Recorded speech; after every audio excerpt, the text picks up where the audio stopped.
You've probably seen this before, like where you take the body of a primaris and shove the torso of a grey knight inside of it. But that requires a lot of cutting and effort to actually make it look good.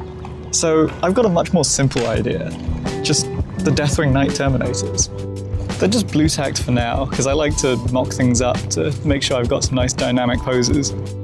I can spend ages doing this. I did a video like 2 videos ago, just showing my process. And I didn't even build the model, I just kitbash for the love of the game.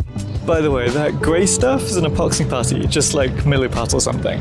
But instead of taking like a few hours to set, this one sets in 5 minutes. So you can just knock out things really quickly. You can use it for all kinds of things. Like from starting sculpting to priming was 20 minutes on this little guy. And he's adorable. Okay, I've got this amazing tip I have to share with you. If you use superglue a lot, sometimes gel superglue can be the right option instead, because it has a little bit more time before it sets, so you can move things into exactly the position you need, such as a head or something, and gives you a bit more time, just like plastic glue. Anyway, I will call the building stage done, just in time for my first ever game of 11th edition. I had limited hobby time that day, so started off with the Inquisitor.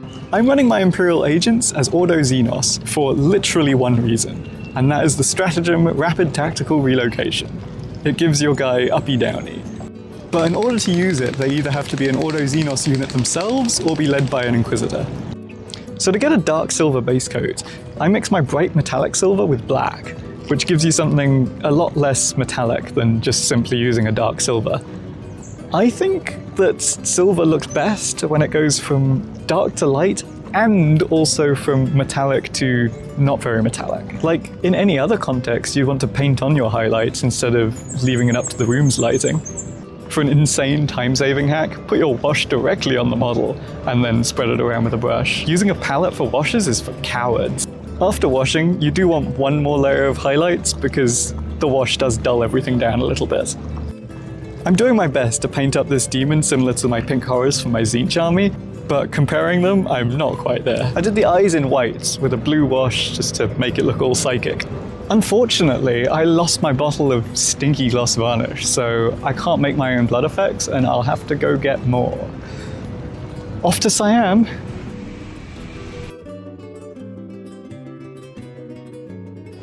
A few more finishing touches and blood, notably not on the power weapons, and I'm calling these guys finished. Well, maybe a bit more basing, but finished enough.